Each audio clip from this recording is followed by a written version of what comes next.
let me begin by saying after the press conference, we are going to deliver a letter to the governor, to the governor's office, and y'all are welcome to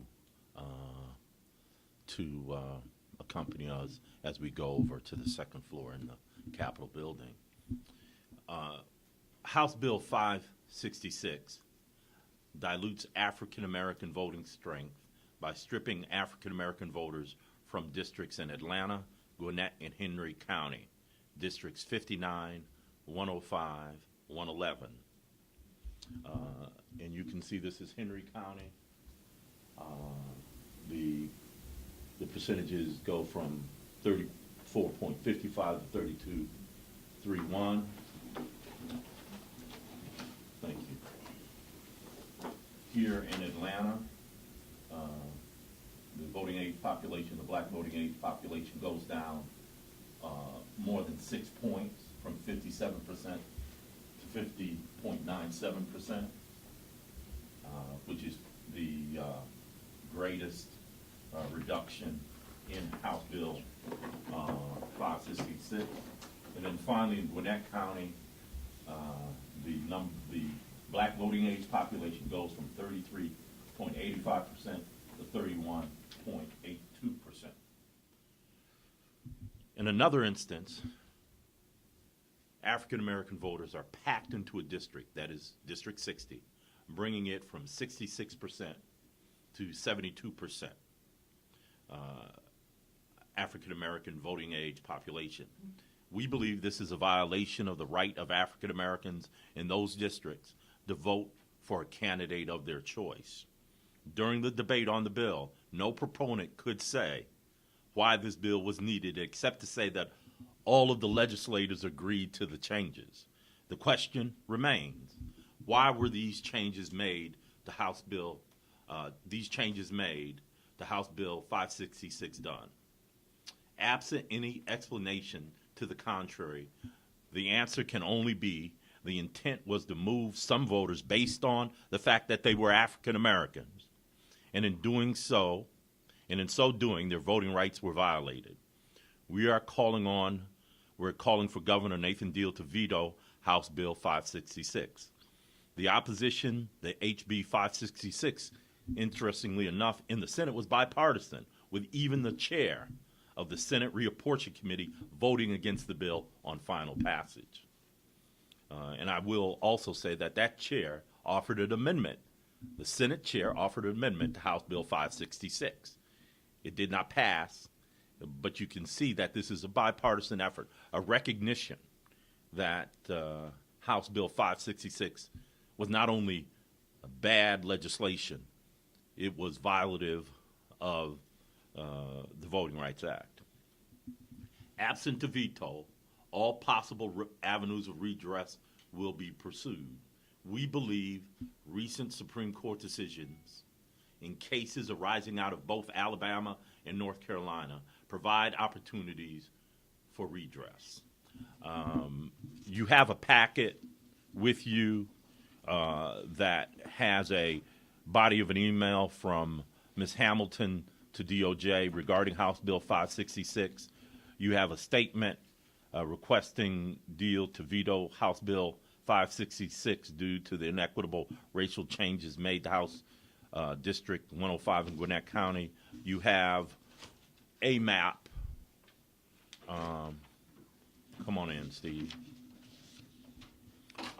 You have a letter to Governor Deal. You have numbers here, kind of summarizing what I've already said about the statistics, the numbers, and then finally there's an article which outlines the Alabama case. So you have all of that. Is the map that they have exactly this map, or is it a little bit different? I think it's a little bit different, but it's not substantively different. The only other thing I will say before I ask Ms. Hamilton to come forward is that Barack Obama won House District 105 in 2012 with 50.8%. the way it's configured now under House Bill 566, Barack Obama would only get 46%. It is a district where a Democratic candidate, Ms. Hamilton, an African-American candidate, Ms. Hamilton, got 47 and 48%. It is almost the very definition of a swing district. What House Bill 566 does is take out any swing that is in the district and makes it generally a district where a Republican could win, but where African Americans would not be able to vote for a candidate of their choice, regardless of party. So I'll have more to say about House districts 59 and 60 in a minute, but I do want to. And by the way, in Henry County, Barack Obama got 49%. It was a 49-49 district between Barack Obama and Mitt Romney in 2012. It drops off in that district in Henry County, 111 to a few points lower. So the results are what they are. I'm going to ask Ms. Hamilton to come forward. As she does, I'm going to ask Mr. Day to come stand with us. After Ms. Hamilton, Mr. Day is going to outline the issues along with Mr. Shealy. They're going to outline some of the numerical issues further in House District 105. But right now we're going to ask Ms. Hamilton, Renita Hamilton, to come forward and speak. Thank you, Senator Fort. Good morning, and thank you to all the attendees this morning. Let me ask you something. Did you choose what type of gas you put in your vehicle this morning? Did you choose what you ate for breakfast? In 2014, did you choose who you wanted to vote for in the election? House Bill 566 ultimately takes away your choice. It takes away your ability to choose who your representative is going to be. You see, this bill was designed to gerrymander, dilute, and suppress our voters' ability to elect fair and equitable representation and to come together as a community. House Bill 566 divides communities, hurts families, businesses, and it violates our trust. House Bill 566 redrew district lines, and the folks that made this choice didn't even tell us. They didn't tell you, and they didn't tell me. So quite possibly, someone you voted for in 2014 to be your elected representative could very well, at this point, not even be your representative. Without your knowledge, without your consent, and without your vote. Folks, this is alarming. But what is the purpose of this, you may ask? This bill was designed to keep folks like you and I from having our voices heard. You see, by redrawing the district lines, it cancels out our votes and it challenges the integrity of our electoral process. Voter suppression, voter dilution, and racial gerrymandering, it negatively impacts our communities and it has to stop. House Bill 566 hurts Georgians because it suppresses and dilutes our voters' ability to vote for a candidate of their choice. House Bill 566 challenges the integrity of our process.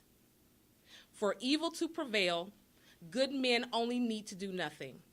So, folks, I urge you right now, I ask you to call 404-656-1776 and ask Governor Deal to veto, demand Governor Deal to veto House Bill 566. Thank you. Steve? Yes, sir. My name is Stephen Day. I'm a lifelong Georgian, Gwinnett County resident, and a member of the Gwinnett County Board of Registrations and Elections. And I'm here today as a concerned Gwinnett citizen to basically ask Governor Deal to veto House Bill 566, which, as you've already heard, we all consider a very flawed piece of legislation. It changes the boundary lines of House District 105 to the detriment of a significant number of African American voters in Gwinnett. And personally, I think the bill is sadly reminiscent of a time in Georgia when African American voters had their ability to electorally express themselves impeded, suppressed, and diluted.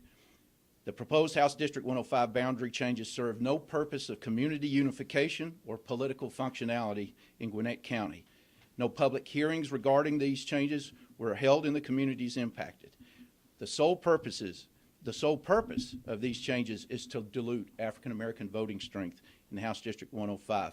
And basically the way this was done was there's an adjacent House District 104, and precincts or parts of precincts in House District 105 that were heavily African American, about 48%, 25% white, were switched into 104, and white precincts or parts of white precincts that were about 75 or 74% white, about 12% black, were switched over into House District 105 and part of another precinct, which was about 57% white and about 24% African American.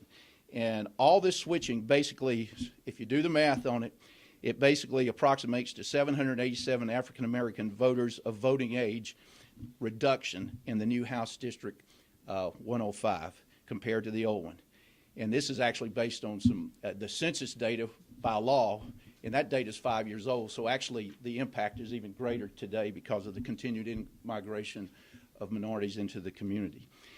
This represents over a 6%, about 6.35% decline of voting age African Americans in the district. And it may not seem like a large amount to those that aren't used to redistricting, but as the senator has already mentioned, it's a very sizable number in affecting the outcome of an election. As was stated before, Obama got 50.8% of the vote in the district in 2012 to Romney's 48.4%. Under this new plan, there would have been a 4.5% slide where Romney would have had 52.8% of the vote and the president 46.3%. But another important fact to note is the House District 105 seat was won by the local Republican both in 2012 and 2014 in a close election race with Renita Hamilton here. But it shows that this is a competitive district.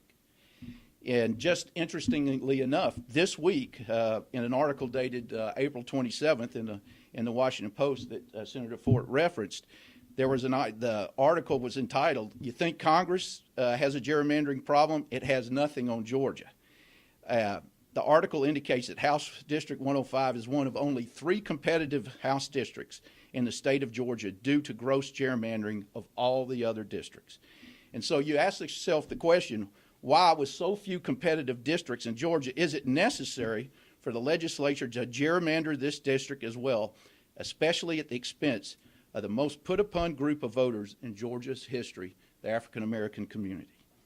It seems to me, as a lifelong Georgia resident, and it just get a little emotional about this, but I remember the bad old days. I'm old enough. I went to segregated schools. I remember the water fountains. I remember the separate bathrooms. And it really irritates me to see this kind of stuff going on.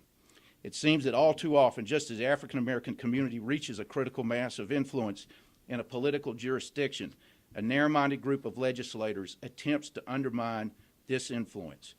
Politicians should try to win the hearts and minds of constituents, not figure out backroom ways to muzzle and dilute segments of a community's populace.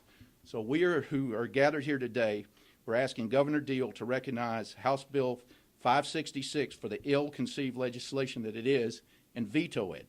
We're asking the governor to honor the voting rights of our African American brothers and sisters and to veto House Bill 566. And we're asking the governor to prove once and for all by his veto of House Bill 566 that the echoes of a bygone era of injustice that this bill represents have no place in today's vibrant, multicultural Georgia. Thank you. Thank you. Excuse me. I just wanted to, without knocking down I just wanted to emphasize the point to be made about 59 and 56.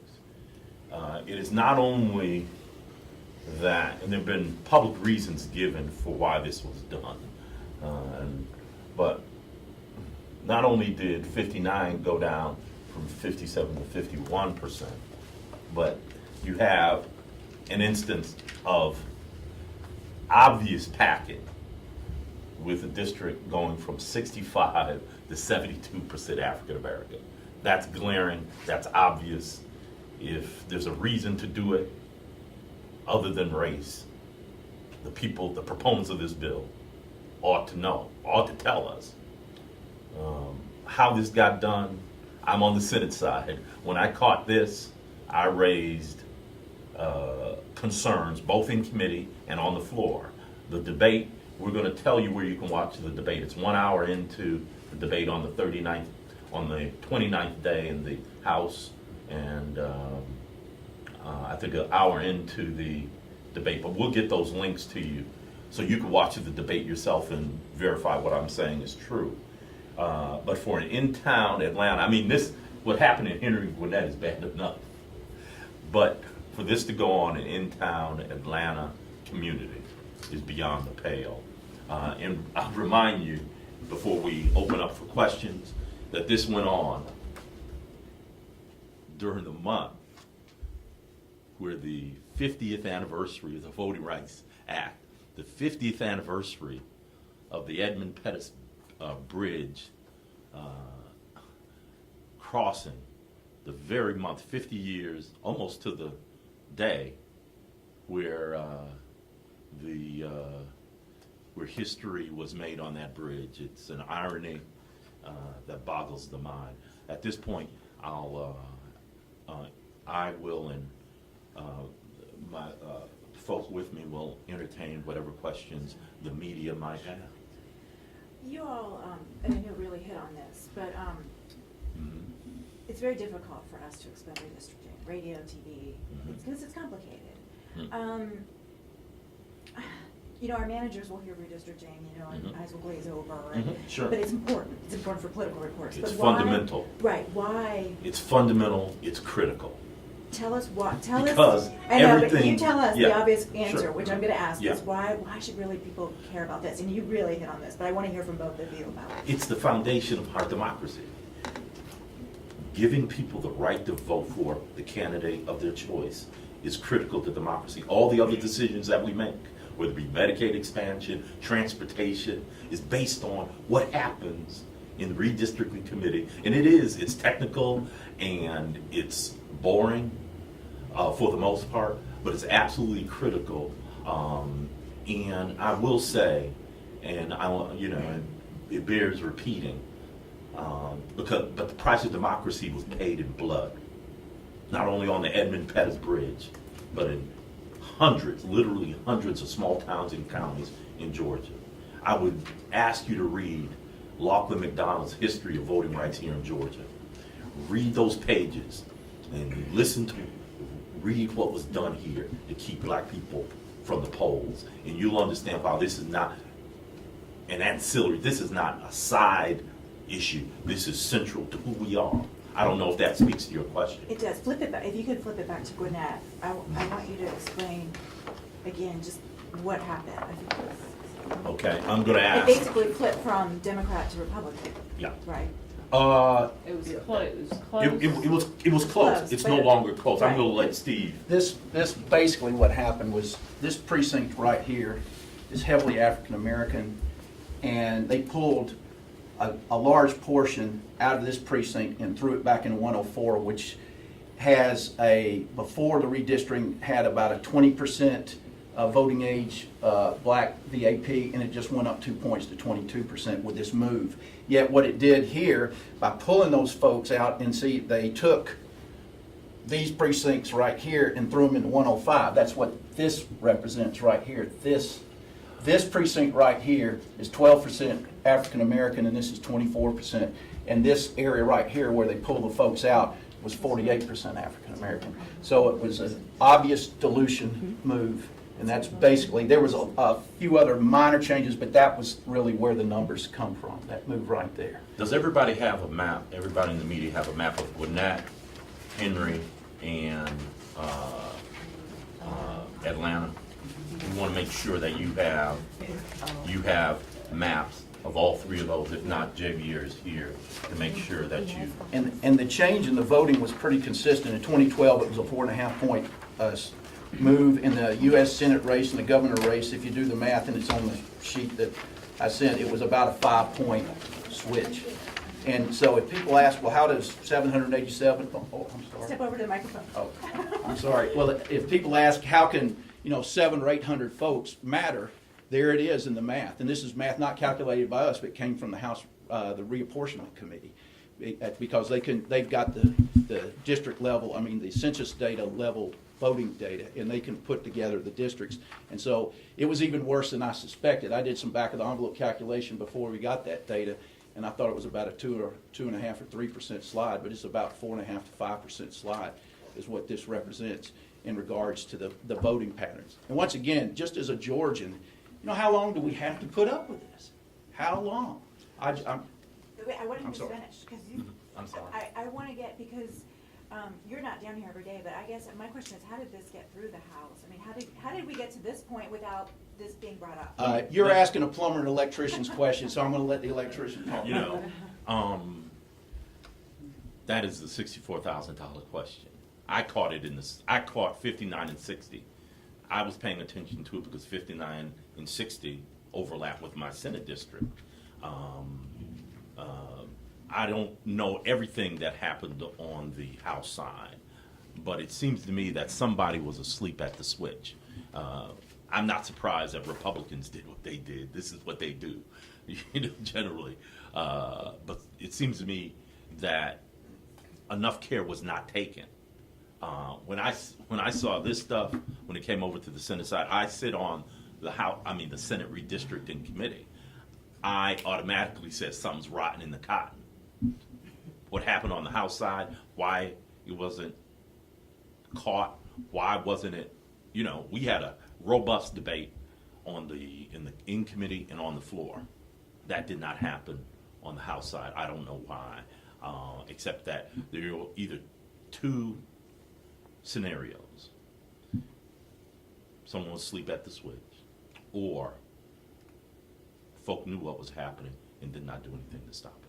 What do you think the motivation was behind it from the leadership that drew these? The Republican leadership, I think they wanted to. Create districts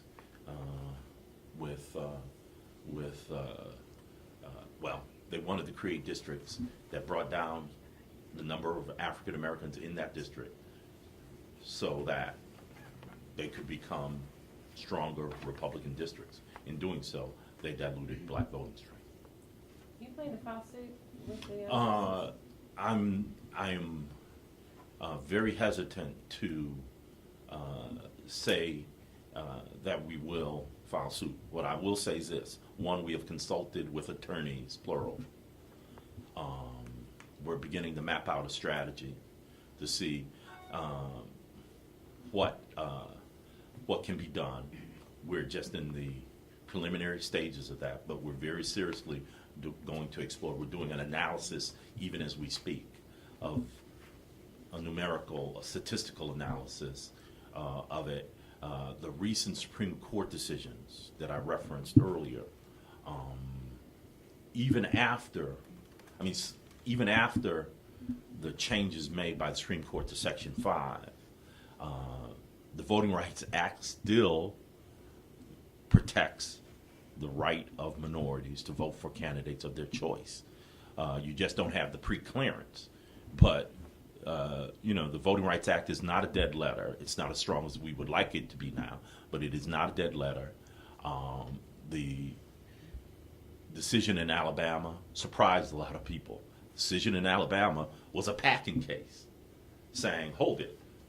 By packing African Americans into a district, you're diluting their strength. So I think that decision is instructive. Whether it's going to be operative, we don't know at this point. But we're looking at all options, and have spoken to have met with and spoken to lawyers. Those discussions are ongoing, and we're going to make a determination based on what you've heard today and other things, whether a legal case not only can be made but be successful. But it has to get pre-clearance anyway, right? Because No, of the voting rights act? no, pre-clearance. Pre-clearance is gone with the wind. No pun intended. It's gone with the wind. So this is, when the governor signs it, this will be in effect. The question is, at that point, what do we do? And so the Supreme Court, it's interesting. Supreme Court, in knocking down pre-clearance, may be saying that they're going to look at changes in racial impacts closer. Okay, we took away pre-clearance, but we've got to look at what the specifics of what you do a little bit closer and hold you to a higher standard. Any other questions? Can we just get each and everyone to spell their names? Sure. Their titles and all of that? Vincent Fort, Vincent, last name Fort, F-O-R-T. We don't. Kind of messy. Renita Hamilton, RenitaHamilton. And your title? Gwinnett County citizen. Oh, But you ran and you had a close race, but Yes. this would make it even a further race. the way She's it's run going. twice. Absolutely. That's what's sad about it, because no one in the district was made aware of the change. And, it hurts middle-class families. It hurts folks that are living in the district that now, whenever this bill comes into law, they won't even know who their representatives are. So if they're having problems with their families, if they're having problems that they need to speak out to their representative about, they virtually will not know who that is. So that impacts people directly at home. And that is the most disheartening part, because when you vote for a person, you entrust that elected official you voted for is going to be your representative. So when you get to redraw the lines and reshape the landscape, that takes away your choice. And that's what this is all about for folks, back in our hometown. It's about choice. It's about being able to know and trust our elected leadership. Is that even more important as we hear the latest numbers showing that Gwinnett, Fulton, Cobb, the core counties are really becoming more diverse? Exactly. Gwinnett County is one of the most diverse counties in the entire state of Georgia, and yet we have no minority representation in the county. I apologize. I want to recognize Pedro Marin as one of our elected officials. However, for the most part, Gwinnett County has not elected any minorities. And so as an African-American female who's run a number of times, it is very difficult. So when the lines are redrawn to virtually cancel out my ability or any other woman's ability to run for office, it hurts. It hurts because it's like you're pushing away a diverse government, but you have diverse people paying into the tax base, but you don't have the representation. Thank you. Is that considered Grayson? Yes, District 105 is, it is currently Lawrenceville, Loganville, and Grayson, Georgia.